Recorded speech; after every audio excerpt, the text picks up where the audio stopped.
atoms and molecules. In this chapter, we are discussing about the chemical formulas, the whole concept, and the real basics of chemistry, which is not just troublesome for you guys, but even to 12th class students. So guys, to make sure that you too are not struggling with these topics in future, this is Palchini Nagar and you're watching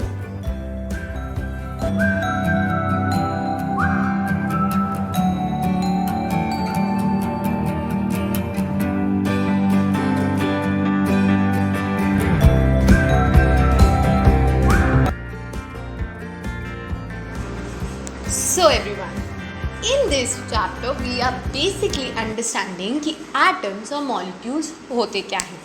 लेकिन guys, उससे भी पहले जो सबसे पहला question है वो ये है कि ये atoms और molecules हमें मिलते कहाँ हैं. Where are these atoms and molecules found? Right? ये क्वेश्चन है ना. लेकिन क्योंकि आपने इस चैप्टर से पहले 2 चैप्टर ऑलरेडी पढ़े हैं और आपको ये बात पता है कि हमारे सराउंडिंग में हर एक चीज़ मैटर से बनी है, चाहे फिर वो लिविंग हो या नॉन लिविंग, राइट. और हमने ये भी पढ़ा हुआ है कि मैटर इज़ नथिंग बट ऐसी कोई भी चीज़ जिसका कोई मास हो और स्पेस ऑक्यूपाई करे, है ना. तो मैटर क्या होता है? मैटर जिसका कोई मास हो और जो स्पेस ऑक्यूपाई करे, राइट.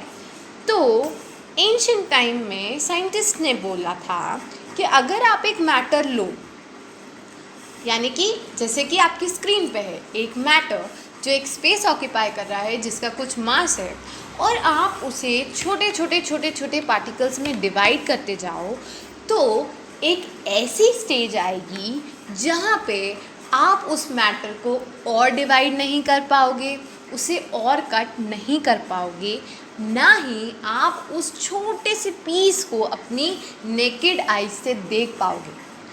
तो एवरीवन, जब हम किसी सब्सटेंस को इतना छोटे पार्ट्स में कट करके इतना छोटा पार्टिकल बना देते हैं, तो उसी पार्टिकल को हम एटम बोलते हैं.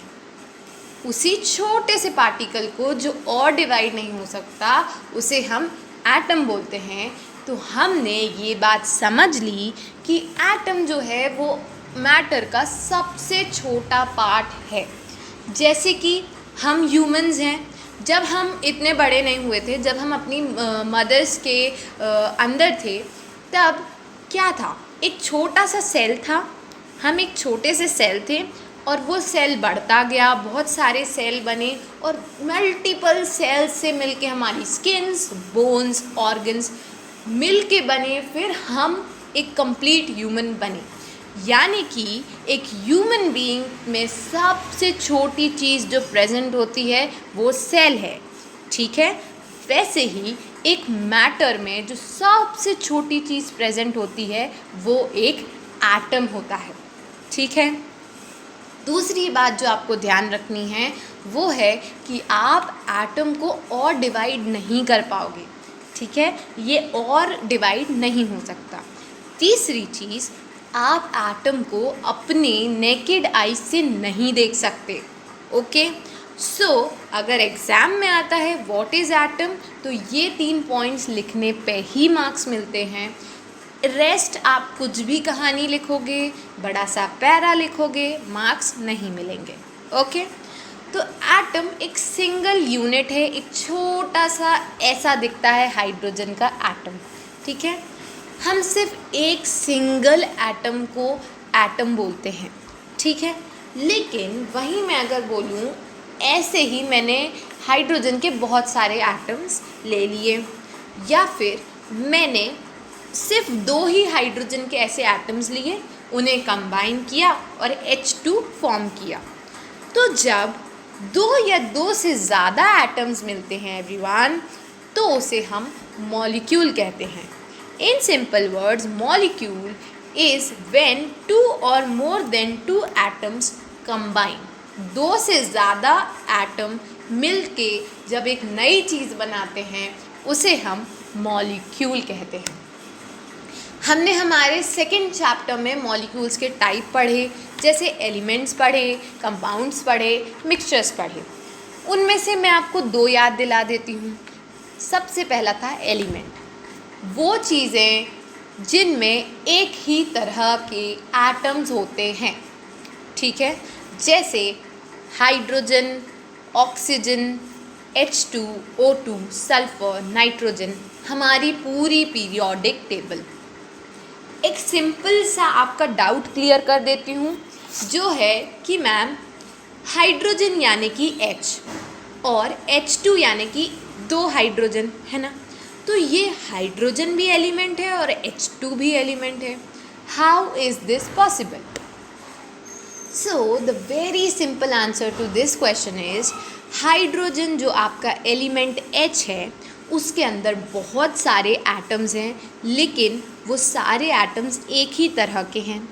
और जो आपका H2 मॉलिक्यूल यानी कि ये भी एक एलिमेंट है, ये एलिमेंट इसलिए है क्योंकि एक H और 2 H मिलके H2 बना रहे हैं, लेकिन उस पूरे H2 में भी सिर्फ एक ही तरह के आपको एटम्स देखने मिलेंगे। इसलिए H and H2 both are elements, लेकिन H एलिमेंट ही है और H2 हमारा मॉलिक्यूल है।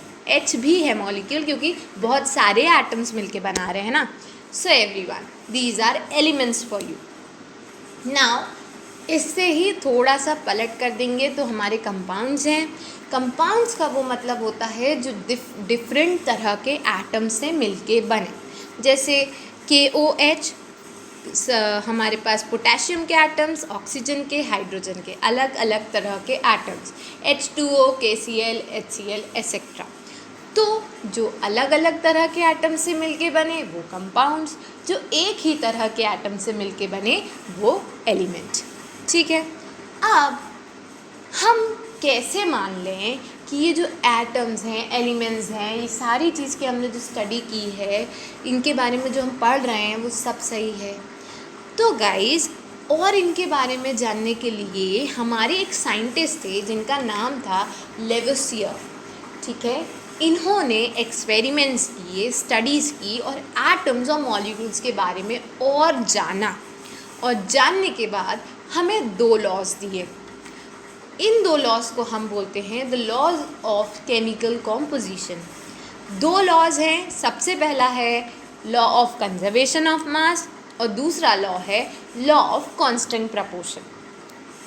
ये दोनों लॉज पे आपको क्वेश्चन आ सकते हैं, दोनों लॉज का डेफिनेशन पूछा जा सकता है, एक्सप्लेनेशन पूछा जा सकता है, तो बहुत अच्छे से पढ़ना एग्ज़ाम पॉइंट ऑफ व्यू से भी इम्पॉर्टेंट है, ठीक है।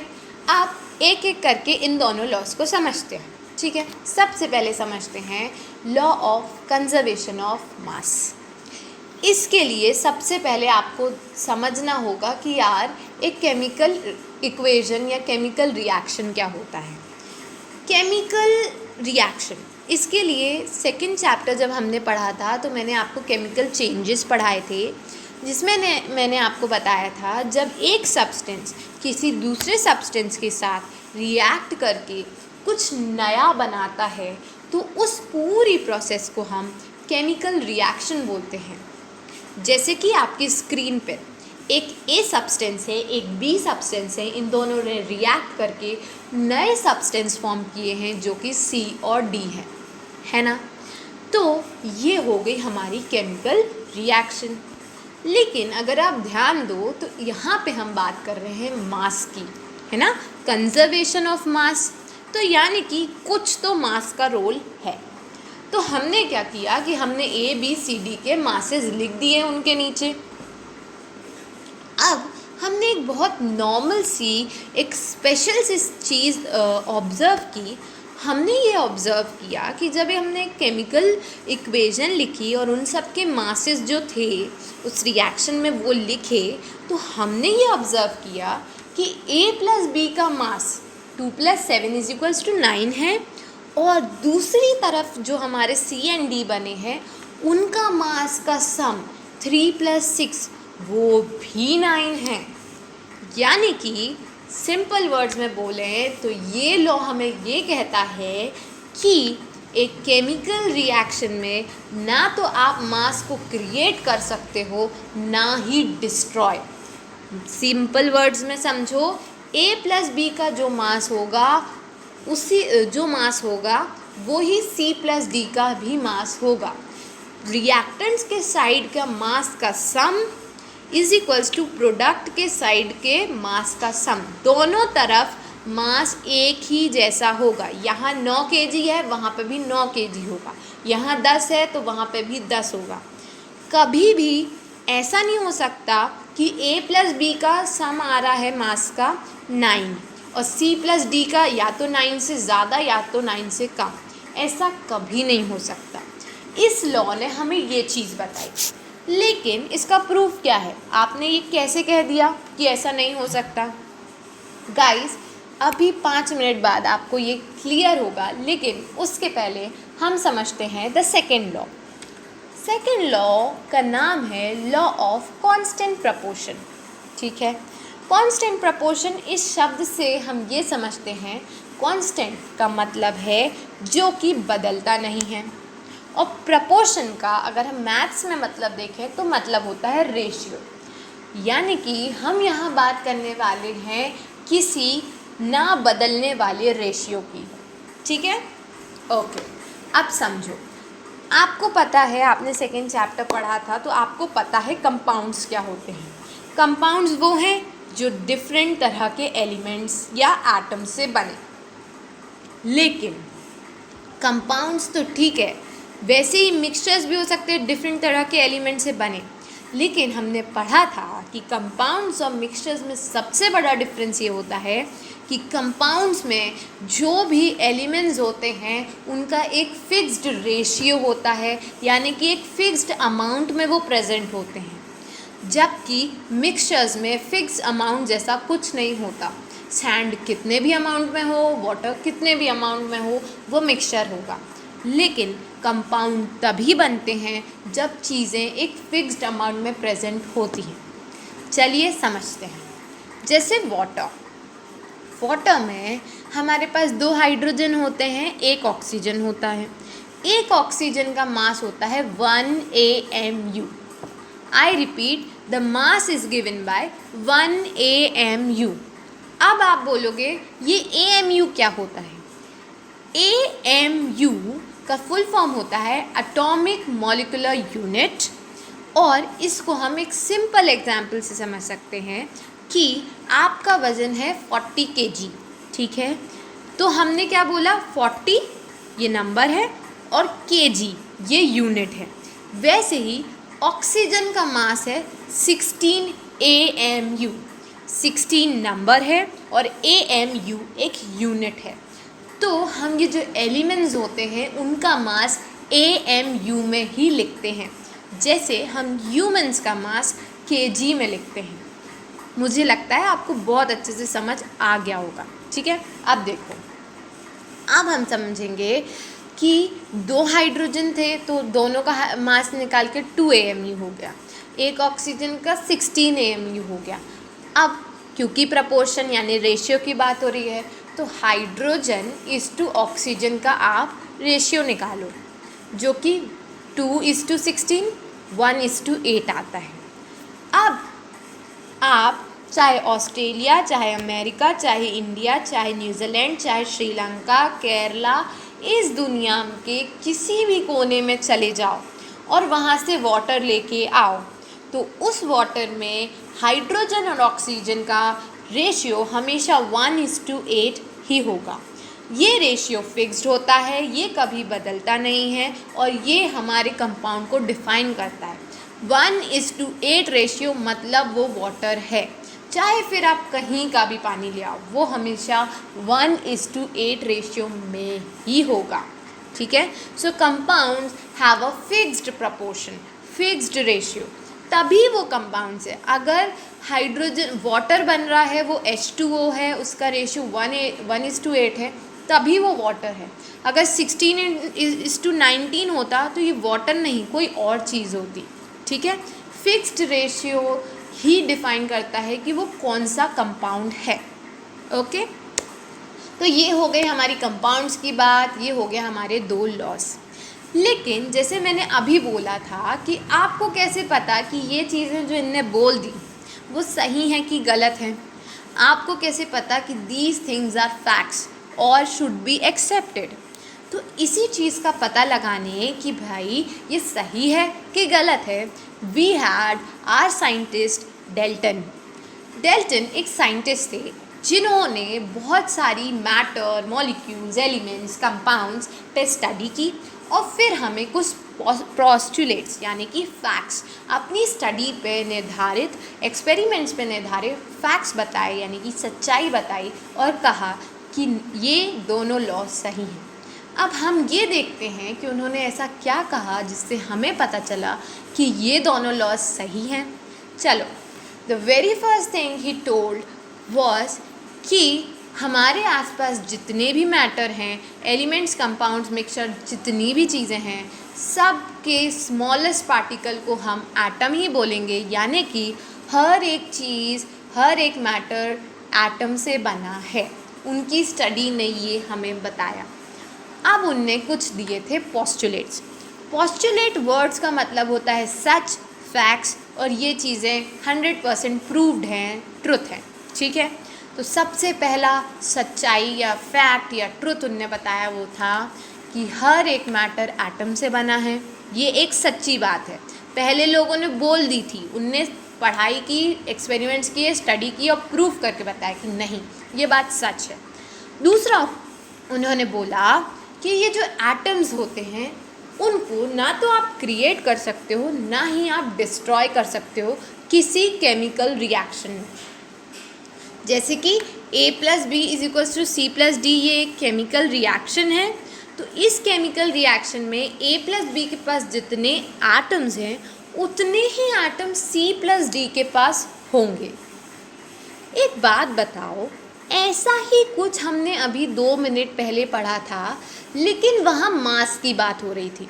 वहाँ ये बोला गया था कि आप मास को ना तो क्रिएट कर सकते हो, ना ही डिस्ट्रॉय कर सकते हो किसी केमिकल रिएक्शन में, है ना। मतलब एटम्स और मास का कुछ तो रिलेशन है। तो चलो समझते हैं कि क्या रिलेशन है, जिसके लिए सबसे पहले हमें जानना होगा कि मास क्या होता है, व्हाट इज़ मास। लेकिन उससे भी पहले मैं आपका एक कन्फ्यूजन दूर कर देती हूँ। एक इतना बड़ा कन्फ्यूजन है लोगों में कि भाई जो हमारा वेट होता है और जो हमारा मास होता है वो एक ही चीज़ है। यानी कि अगर आप डॉक्टर के यहाँ जाओ, वेइंग मशीन में अपना वेट करो और कोई आपसे आके पूछे कि तुम्हारा मास कितना है, तो आप बोलोगे 40 kg। You are absolutely wrong, because mass and weight are different things. कभी भी 40 kg आपका मास नहीं है, वो आपका वेट है। वेट का मतलब होता है आपका मास इनटू आप जिस प्लैनेट पे रहते हो उसकी ग्रेविटी। अगर आप मून पे हैं तो आपका वेट डिफरेंट है, अगर आप मार्स पे हैं तो आपका वेट डिफरेंट है, अगर आप अर्थ पे हैं तो आपका वेट डिफरेंट है। अलग अलग प्लैनेट की अलग अलग ग्रेविटीज़ की वजह से उनका मास उनका वेट डिफरेंट निकल के आता है। ओके, वहाँ पे आपका वेट डिफरेंट होगा, यानी कि वेट बदल सकता है ग्रेविटी के बदलने पे, लेकिन मास कभी नहीं बदलता।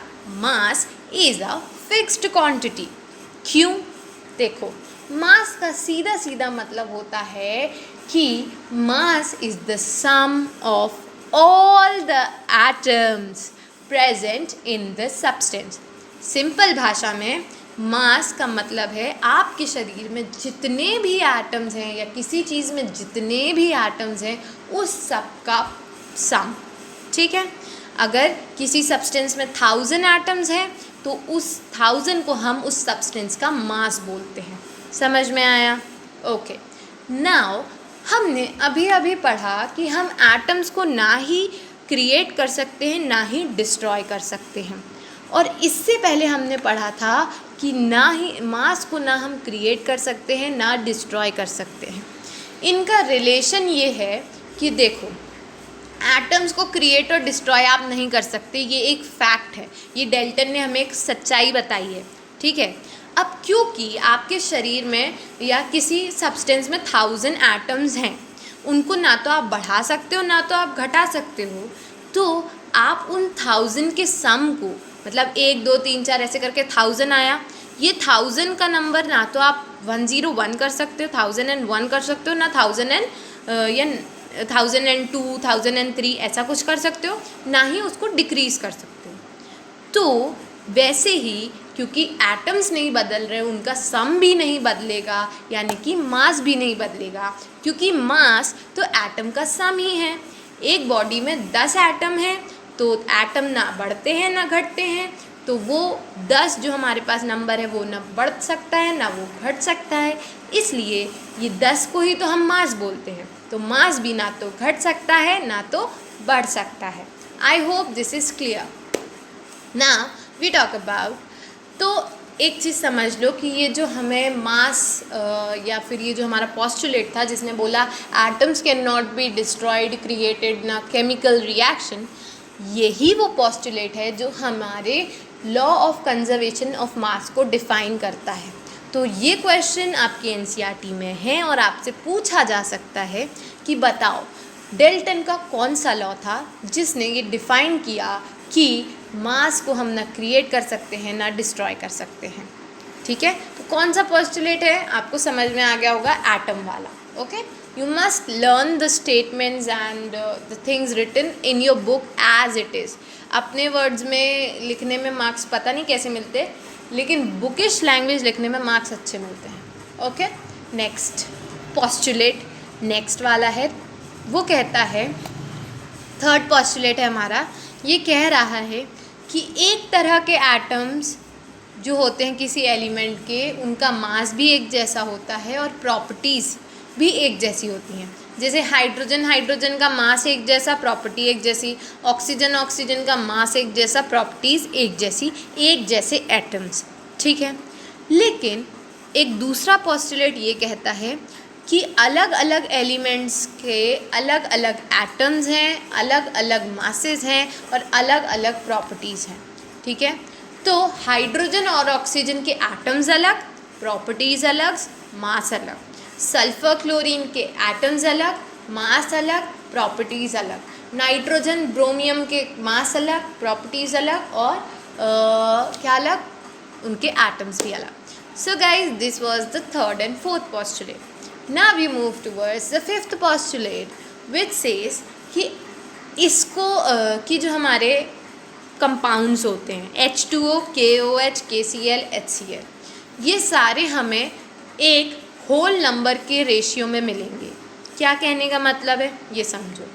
आपको वाटर H2O मिलेगा, लेकिन कभी भी H0.23O नहीं मिलेगा। आपको HCl मिलेगा, लेकिन H2.3Cl नहीं मिलेगा। आपको HNO3 मिलेगा, लेकिन H7.08NO5 ऐसा कुछ नहीं मिलेगा। मतलब जो भी आपको कंपाउंड्स मिलेंगे उनमें रेशियो होल नंबर का होगा, 2:1, 1:3, 1:8 ऐसा सब। कभी भी डेसिमल्स में 0.23:1, 0.45:8 ऐसे सब रेशियोज नहीं मिलेंगे। यही हमारा फिफ्थ पोस्टुलेट कहता है। ओके, अब आते हैं द सेकेंड लॉ को प्रूव करने वाले पोस्टुलेट पे। देखो यहाँ लिखा हुआ है कि जो रिलेटिव नंबर और काइंड्स ऑफ एटम्स होते हैं वो कंपाउंड में कांस्टेंट होते हैं। यानी कि एक वाटर बनाने के लिए 2 हाइड्रोजन और 1 ऑक्सीजन ही चाहिए। 2 ऑक्सीजन और 1 हाइड्रोजन से वाटर कभी नहीं बन सकता। ये फैक्ट हमें डेल्टन ने बताया था। लेकिन ऐसा ही मिलती जुलती चीज़ हमें लेविसर ने भी बताई थी, जिसका नाम था the law of constant proportion, right. तो ये लॉ कहता था कि अगर एक H2O है तो उसमें 2 हाइड्रोजन और 1 ऑक्सीजन ही होगा। 2 हाइड्रोजन का मास 2 mu, एक ऑक्सीजन का 16 AMU, उनका रेशियो 1:8 ही होगा। यानी कि लेविसर ने बोला कि रेशियो फिक्स्ड होना चाहिए। यहाँ पे डेल्टन ने बोला कि H2O में 2 हाइड्रोजन 1 ऑक्सीजन ही फिक्स्ड होना चाहिए। लेकिन कान सीधे पकड़ो या उल्टे पकड़ो, बात तो एक ही है ना। दो हाइड्रोजन एक ऑक्सीजन होगा तो उसका रेशियो हमेशा 1:8 ही होगा, और अगर रेशियो 1:8 ही होगा तो हमेशा दो हाइड्रोजन और दो ऑक्सीजन ही होंगे, एक ऑक्सीजन ही होगा, right? So guys, in this we have learned that this was the postulate that defined the law of constant proportion. Okay, so here we end up with this and we have learned a lot of things. लेकिन ये आपको तभी समझ में आएंगी जब आप इस वीडियो के नीचे दिया हुआ क्विज़ अटेंड करके ये श्योर कर लोगे that you are like learned everything. अब इसके नेक्स्ट वीडियो में हम फास्ट लाइक 10 मिनट्स में फर्स्ट 20 एलिमेंट्स को शॉर्ट ट्रिक से याद करने वाले हैं। तो you must watch that video, you must subscribe to the channel and you must share. Thank you everybody.